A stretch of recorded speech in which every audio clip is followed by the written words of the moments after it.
अस्सलाम वालेकुम viewers, welcome to my channel. आज हम बात करेंगे फाइब्रॉइड यूट्रस यानी बच्चेदानी के अंदर रसौलियाँ क्यों बन जाती है, इसकी क्या क्या वजूहात हैं, इसके साइन सिम्टम्स क्या हैं और इसका बच्चे पे क्या असर हो रहा होता है अगर तो पेशेंट प्रेग्नेंट है। इसके अलावा इसको डायग्नोज कैसे कर सकते हैं और लास्ट पे हम देखेंगे इसको ट्रीट कैसे कर सकते हैं, इसका ट्रीटमेंट क्या है। सबसे पहले फाइब्रॉइड यूट्रस होती क्या, एबनॉर्मल ग्रोथ हो जाती है ट्यूमर सेल्स की बच्चेदानी के अंदर। उससे ये होगा कि बच्चेदानी का साइज़ बढ़ जाता है और ये उन फीमेल्स में होती है जो रिप्रोडक्टिव एज ग्रुप की। अगर बात करें इसके साइन सिम्टम्स की तो सबसे पहले हैवी मेंस्ट्रुअल ब्लीडिंग उसको होगी बहुत ज़्यादा। इसके बाद उसको बहुत ज़्यादा पेन फील होगी, पीरियड्स के दौरान स्वेयर पेन होगी। वो जब तक मेडिसिन उसको यूज़ नहीं करेगी तब तक उसकी पेन रिलीव नहीं होगी। थर्ड नंबर पे एब्डोमिनल ग्रीथ जो है वो बढ़ जाती है, यानी उसका पेट बहुत बहुत फूला हुआ होगा और उसको अपने टमी, उससे ये होगा कि ब्लैडर पे प्रेशर पड़ेगा और उसको बार बार यूरिन भी आएगा। और इसके अलावा उसको कॉन्स्टिपेशन भी हो सकती है। इसके अलावा इनफर्टिलिटी, जिन पेशेंट्स में फाइब्रॉइड यूट्रस होती है उनमें ये होता है कि उनको बहुत ज़्यादा मुश्किलात आ रही होती है कंसीव करने में। कंसीव कर लेती है या प्रेग्नेंट फीमेल होती हैं तो उसमें ये होता है कि बच्चे को बहुत कम जगह मिल रही होती है। इससे ये होता है कि बच्चे की जो होती है ग्रोथ पे काफ़ी हद तक असर पड़ता है, बच्चे की ग्रोथ जो होती है वो कम होती है। इसके अलावा प्री टर्म डिलीवरी होने के बहुत ज़्यादा चांस हो जाते हैं। फाइब्रॉइड का साइज़ बड़ा होगा तो उसमें ये होगा कि बच्चे को जल्दी डिलीवर हो सकता है।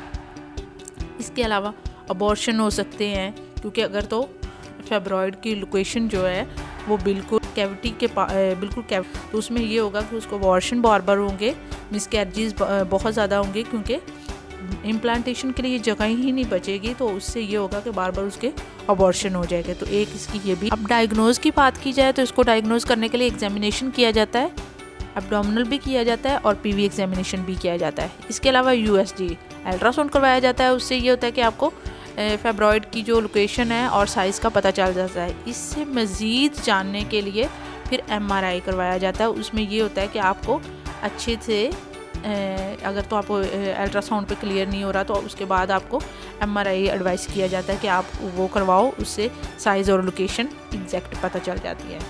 इसके अलावा अगर ट्रीटमेंट की बात की जाए तो ट्रीटमेंट इसके दो तरह के हैं, मेडिकल ट्रीटमेंट और सर्जिकल ट्रीटमेंट।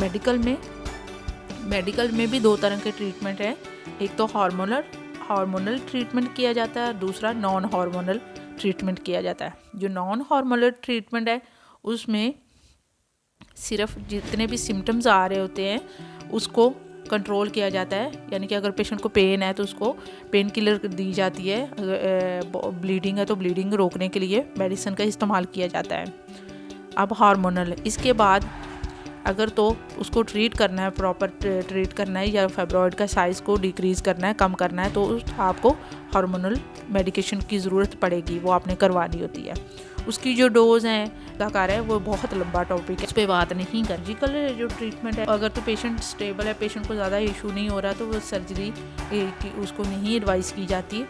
लेकिन अगर उसको सिम्टम्स ज़्यादा आ रहे हैं, ज़्यादा उसको सिम्टम्स आए तो उसके बाद ये होता है कि उसको सर्जरी एडवाइस किया जाता है। सर्जरी है, दो तरह की सर्जरी है, एक मायोमी की जाती है और दूसरा हिस्टेरेक्टमी की जाती है। मायोमेक्टमी उन पेशेंट्स में की जाती है जिन्होंने फर्दर कंसीव करना होता है या उन्होंने प्रेगनेंसी के लिए ट्राई करना होता है। उनमें ये होता है कि उन पेशेंट्स को, उनके पेशेंट्स के लिए मायोमेक्टमी की जाती है। और अगर तो पेशेंट की एज ज़्यादा होगी, जैसे कि 40 अबव होगी, उसमें ये होगा कि उसने कंसीव नहीं करना होता, तो इससे ये होगा कि डॉक्टर आपको एडवाइस करेंगे कि आप अपनी हिस्टेरेक्टमी करवा लें, यानी बच्चेदानी को निकलवा दें।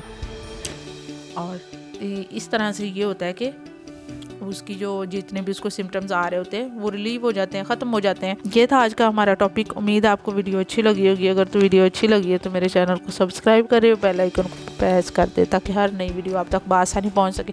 Thanks for watching. अपना बहुत सारा ख्याल रखिएगा, दुआओं में याद रखिएगा। नेक्स्ट वीडियो तक के लिए अल्लाह।